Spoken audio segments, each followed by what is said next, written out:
안녕하세요. 장경윤입니다. 오늘은 좀 바쁜 와중에 얼마나 바쁘면 사랑하는 사람마저 깜빡할 수 있을까요? 읽어드릴게요. 어느 바쁜 브로커의 사랑 이야기. 언제나 무표정한 비서 피처는 9시 반에 증권 브로커인 하비 맥스웰이 젊은 속기사 아가씨와 함께 사무실에 급히 들어오자 놀라움과 호기심을 린 얼굴로 그들을 바라보았다. 좋은 아침 피처 라는 쾌활하고 씩씩한 인사와 함께 맥스웰은 자신의 책상을 향해 뛰어넘을 듯한 기세로 다가가 그를 기다리고 있던 산더미 같은 편지와 정보를 읽기 시작했다. 뒤따라온 젊은 여자는 최근 1년간 맥스웰의 사무실에서 속기사로 일하고 있었다. 그녀는 속기와는 전혀 인연이 없을 것 같은 단아한 아름다움을 지니고 있었다. 머리 모양도 화려한 퐁파두루, 앞머리를 높게 하는 머리형이라고 합니다. 머리 모양도 화려한 퐁파두루가 아니라 단정했고 목걸이나 팔찌나 로켓도 일절하고 있지 않았다. 점심 초대에 쉽게 응할 것처럼 보이지도 않았다. 입고 있는 옷도 회색의 수수한 차림이었지만 그녀의 모습과 아주 잘 어울렸다. 청초한 검은색 터번식 모자에는 금색과 녹색의 앵무새 깃털이 달려 있었다. 오늘 그녀의 얼굴에 수줍음이 깃든 부드러운 표정과 기쁨의 빛이 감돌았다. 두 눈은 꿈이라도 꾸는 듯 반짝이고 두 볼은 맑고 옅은 복숭아색으로 물들어 있었으며 추억을 담은 행복한 표정이 얼굴에 가득 넘치고 있었다. 피처는 오늘 아침 그녀가 평소와는 다르다는 것을 눈치챘다. 그녀는 여느 때처럼 자신의 책상이 있는 옆방으로 곧장 가지 않고 약간 주저하듯이 사장실에서 머뭇거리고 있었다. 그러다가 맥스웰이 그녀의 존재를 알아차릴 만큼 그의 책상 바로 옆까지 다가갔다. 그러나 책상에 앉아있는 사람은 기계이지 이미 인간이 아니었다. 바쁘게 돌아가는 톱니바퀴와 부러지는 태엽에 따라 움직이는 바쁜 유혹의 증권 브로커였던 것이다. 응? 뭐야? 무슨 일 있나? 맥스웰은 급하게 물었다. 잡다한 것이 잔뜩 널려있는 책상 위에 개봉된 편지가 무대 위에 뿌려진 눈처럼 쌓여갔다. 그는 인간미가 없어진 무뚝뚝하고 날카로운 회색빛 눈으로 냉담하게 그녀를 쏘아보았다. 아무것도 아니에요. 그녀는 이렇게 말하고 약간 미소를 지으면서 자리를 떠났다. 피처 씨, 그녀가 비서에게 말했다. 어제 맥스웰 씨가 속기사를 한 사람 고용한다고 말하지 않았나요? 그러셨어요. 피처는 대답했다. 한 사람 고용하라는 말씀을 하셨죠. 어제 오후에 소개소 쪽에 연락을 해서 오늘 오전 중에 지원자 2~3명을 보내달라고 했어요. 벌써 9시 45분인데 아직 챙이 넓은 모자도 파인애플 추잉검도 누구 하나 모습을 보이지 않네요. 그렇다면 다음 사람이 올 때까지 평소대로 일해야겠군요. 젊은 속기사는 말했다. 그리고 그녀는 바로 자신의 책상으로 가서 앵무새의 금색과 녹색 깃털이 달린 검은색 터번 모자를 평소 걸어두던 자리에 걸어놓았다. 바쁜 맨해튼의 증권 브로커가 일에 쫓기며 정신없이 돌아가는 광경을 본 적이 없는 사람은 아마 인류학을 전공으로 스택해선 안 될 것이다. 인생에 빛나는 충실한 한때를 노래한 시인도 있었지만 증권 브로커의 한때야말로 충실한 도를 넘어서 1분 1초가 그야말로 제일 앞에서 맨 끝까지 콩나물 시루처럼 꽉 메어진 만원 전차 같은 것이다. 게다가 오늘은 하비 맥스웰이 특히 바쁜 날이었다. 주식 시세 표시기가 발작하듯이 삑삑 소리를 내며 테이프를 풀어내고 책상 위의 전화는 쉴 새 없이 계속 울려대고 있었다. 사람들은 우르르 사무실에 밀려들기 시작했다.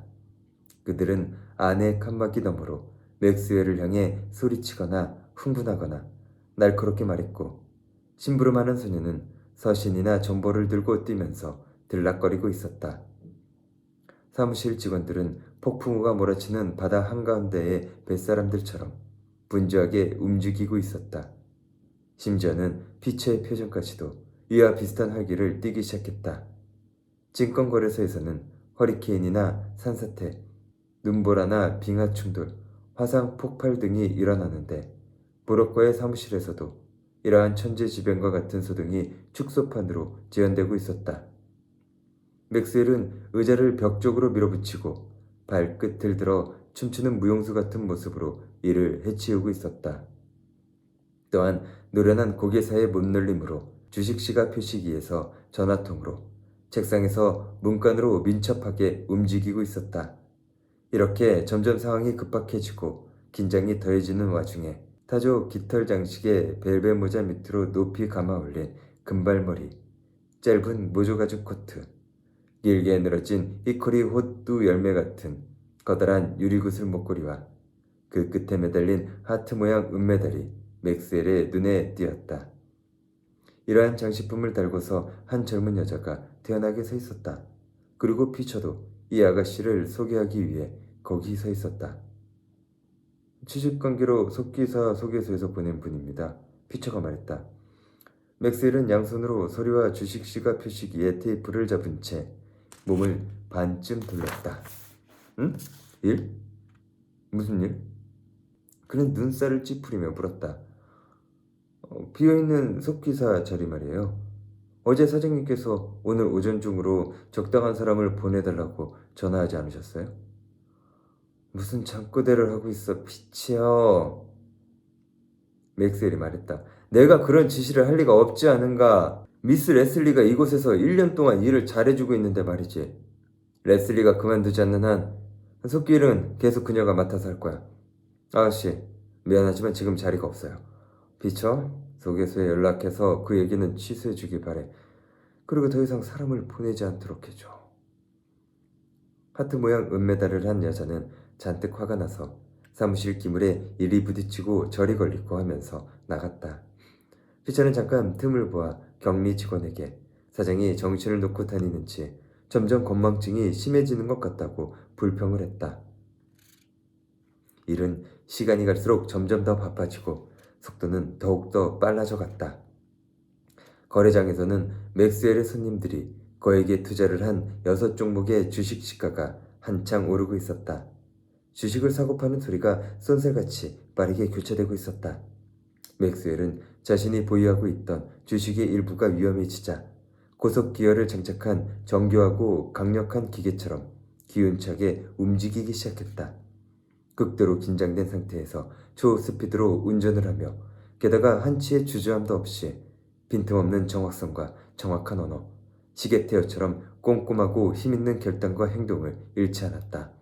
주식과 채권, 융자금과 저당, 보증금과 유가증권, 여기에는 오로지 금융의 세계만이 존재할 뿐 인간의 세계도 자연의 세계도 비집고 들어올 틈이 없었다.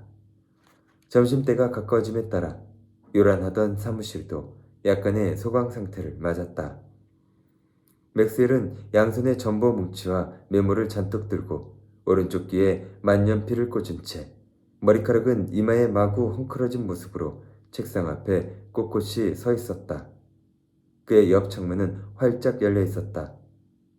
눈을 뜬 대지의 현관에서 상냥한 문지기인 봄의 여신이 산들 바람을 보내오고 있었기 때문이다. 그리고 이 창에서는 지금 두둥실 바람을 타고 온 향기, 그렇다. 라일락의 어렴풋하고 달콤한 향기가 코끝에 감돌았다. 증권 브로커는 순간 그 향기에 사로잡혀 일손을 멈추었다. 이 향기는 미스 레일리에게서 나는 그렇다. 이것은 오직 그녀만의 향기다. 이 향기를 타고 그녀가 눈앞에 선명히 바로 손에 잡힐 듯이 떠올랐다. 금융의 세계는 갑자기 맥을 잃고 쪼그라들어 작은 점이 되어 있었다. 지금 그녀는 옆방에 있다. 20발자국 떨어진 저편에 앉아있다. 그래, 지금 하자. 맥스웰은 소리를 내어 말했다. 지금 그녀에게 청혼을 하자. 어째서 좀 더 일찍 결심하지 못했을까? 그는 공을 잡으려는 유격수처럼 저돌적으로 사무실 안쪽으로 뛰어들어갔다. 그리고 똑바로 속기사의 아가씨의 책상을 향해 돌진했다. 그녀는 미소를 지으며 그를 올려보았다. 그녀의 뺨은 옅은 홍조를 띠고 있었으며 눈은 부드럽고 순수하게 빛나고 있었다. 맥스웰은 그녀의 책상에 팔꿈치를 기댔다. 양손에는 아직도 펄럭이는 서류 뭉치를 들고 귀에는 만년필을 꽂고 있었다. 레슬리 씨, 그는 다급한 어조로 말했다. 시간 여유가 없지만 그 조금밖에 없는 틈을 타서 얘기하고 싶은 것이 있어요. 나의 아내가 되어주지 않겠어요? 너무 바빠서 다른 사람들처럼 데이트를 하며 청혼할 여유가 없습니다. 하지만 정말로 나는 당신을 사랑하고 있어요. 빨리 대답해 주세요. 부탁입니다. 저 사람들은 지금 유니온 퍼시픽의 주식을 팔아치우려고 하고 있으니까요. 어머, 당신 지금 무슨 말하고 있는 거예요? 여자는 소리쳤다. 그리고 그녀는 자리에서 일어나 눈을 동그랗게 뜨고 그를 쳐다보았다. 내가 무슨 말을 하는지 모르겠어요? 맥스웰은 끈질기게 간청했다. 부탁이에요. 나와 결혼해주세요. 나는 당신을 사랑하고 있어요. 레슬리 씨, 이 말을 하고 싶어서 일을 하다 말고 잠깐 틈을 내어 찾아온 겁니다. 벌써 저렇게 전화가 걸려오고 있어요. 피처, 잠깐만 기다리라고 해줘. 레슬리 씨, 부탁이에요. 석기사 아가씨의 반응은 아주 묘했다. 처음에는 어이없사다가 이윽고 그 놀란 눈에서 눈물이 흘러내리기 시작했다. 그러더니 다음 순간 밝은 미소를 지으며 그녀의 한쪽 팔을 증권 브로커의 무게 부드럽게 감았다. 이제야 겨우 알았어요. 그녀는 상냥하게 말했다. 정신없이 일하다가 잠시 다른 일은 완전히 잊어버리고 말았군요. 처음에 저는 깜짝 놀랐어요. 하비, 당신 생각 안 나요? 우리는 어젯밤 8시에 저 모퉁이에 있는 작은 교회에서 결혼식을 올렸잖아요. 자신의 결혼식마저도 깜빡할 정도로 굉장히 바쁜 삶을 살고 있는 하비의 두 번째 청혼 보셨습니다. 즐겁게 들으셨나요? 이건 단편은 그래도 다른 것보다 조금 짧았던 것 같은데 다음에 또 다른 단편으로 나오도록 하겠습니다.